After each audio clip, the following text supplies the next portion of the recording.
ಇದು ಸತ್ಯದ ಬೆಳಕು. ವಜ್ರಾಕ್ಷ ನ್ಯೂಸ್ಗೆ ಸ್ವಾಗತ. ನಾನು ಗುರುರಾಜ್ ಪಡಿಗೇರ್.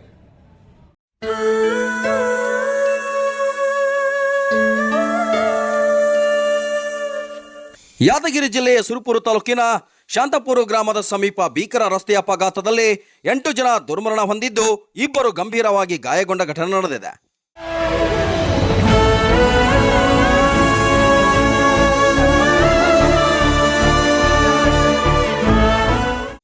ಅಮಾವಾಸ್ಯೆ ಪ್ರಯುಕ್ತ ಸಿರುವಾರ ಮೂಲದ ಒಂದು ಕುಟುಂಬವು ಸುರಪುರದ ಶ್ರೀ ವೇಣುಗೋಪಾಲ ಸ್ವಾಮಿ ದರ್ಶನ ಪಡೆದು ಹಿಂದಿರುಗುತ್ತಿದ್ದ ವೇಳೆ ಬೆಳಗ್ಗೆ ಸುಮಾರು 9:45 ಗಂಟೆ ಸುಮಾರಿಗೆ ಸುರಪುರ ಲಿಂಗಸೂರು ಮುಖ್ಯ ರಸ್ತೆಯ ತಿಂತಣಿ ಸಮೀಪ ವಿಆರ್ಎಲ್ ಸಾರಿಗೆ ಬಸ್ ಮತ್ತು ಕಿಯಾ ಸೋನೆಟ್ ಕಾರಿನ ನಡುವೆ ಮುಖಾಮುಖಿ ಡಿಕ್ಕಿ ಸಂಭವಿಸಿದೆ. ತಕ್ಷಣವೇ 2 ವಾಹನಗಳಿಗೆ ಬೆಂಕಿ ಹೊತ್ತಿಕೊಂಡಿದ್ದು ಕ್ಷಣಾರ್ಧದಲ್ಲಿ ಬೆಂಕಿ ವ್ಯಾಪಿಸಿ ಭೀಕರ ದೃಶ್ಯ ನಿರ್ಮಾಣವಾಯಿತು. ಅದೃಷ್ಟವಶಾತ್ ಬಸ್ಸಿನಲ್ಲಿದ್ದ ಪ್ರಯಾಣಿಕರು ಸುರಕ್ಷಿತವಾಗಿ ಪಾರಾಗಿದ್ದಾರೆ. ಆದರೆ ಕಾರಿನಲ್ಲಿದ್ದ ಪ್ರಯಾಣಿಕರು ಬೆಂಕಿಗೆ ಆಹುತಿಯಾಗಿ ದುರ್ಮರಣವನ್ನ ಹೊಂದಿದ್ದಾರೆ. ಮೃತರನ್ನ ಶಶಿಕಲಾ, ಅನಂತಕಲಾ, ನಿಸರ್ಗ, ವೈಷ್ಣವ್, ಶರಣಪ್ಪ, ಕೃಷ್ಣಪ್ಪ ನಾಯಕ್, ಚಂದನ್ ಹಾಗೂ ಶ್ರೀನಿಧಿ ಎಂದು ಗುರುತಿಸಲಾಗಿದೆ.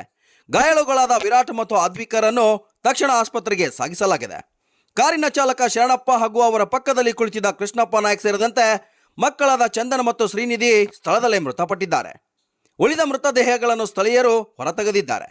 ಘಟನೆ ತಿಳಿದು ಸ್ಥಳಕ್ಕೆ ಅಗ್ನಿಶಾಮಕ ದಳದ ಸಿಬ್ಬಂದಿ ದೌಡಾಯಿಸಿ ಬೆಂಕಿಯನ್ನ ನಂದಿಸಿದರು. ಈ ಘಟನೆ ಸುರಪುರ ಪೊಲೀಸ್ ಠಾಣಾ ವ್ಯಾಪ್ತಿಯಲ್ಲಿ ಸಂಭವಿಸಿದ್ದು ಪೊಲೀಸ್ ತನಿಖಾಧಿಕಾರಿ ಉಮೇಶ್ ನಾಯಕ್ ಸ್ಥಳ ಪರಿಶೀಲನೆ ನಡೆಸಿದ್ದಾರೆ. ಇದಲ್ಲದೆ ಈಶಾನ್ಯ ವಲಯದ ಡಿಐಜಿ ಶ್ರೀಕಾಂತ್ ಸಿನ್ಹಾ, ಯಾದಗಿರಿ ಎಸ್ಪಿ ಪೃಥ್ವಿ ಶಂಕರ್ ಹಾಗೂ ಸುರಪುರ ಉಪವಿಭಾಗಾಧಿಕಾರಿ ಜಾವೀದ್ ಇನಾಮದಾರ್ ಸ್ಥಳಕ್ಕೆ ಭೇಟಿ ನೀಡಿ ಪರಿಸ್ಥಿತಿಯನ್ನು ಅವಲೋಕಿಸಿದರು. ಈ ದುರ್ಘಟನೆ ಪ್ರದೇಶದಲ್ಲಿ ಶೋಕದ ವಾತಾವರಣ ಮೂಡಿದ್ದು ಮೃತರ ಕುಟುಂಬಸ್ಥರ ಆಕ್ರಂದನ ಮನಕಲುಕುವಂತಿತ್ತು.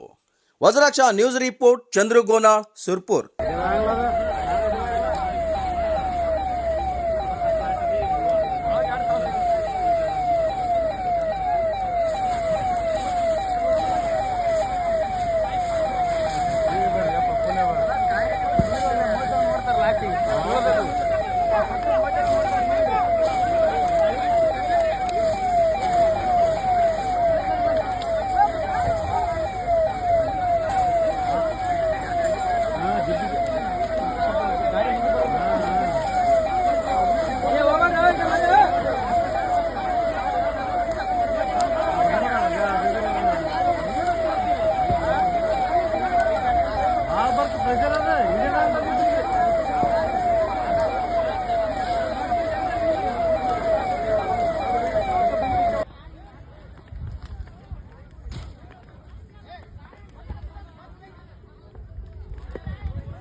ವಜ್ರಾಕ್ಷ ನ್ಯೂಸ್, ಇದು ಸತ್ಯದ ಬೆಳಕು.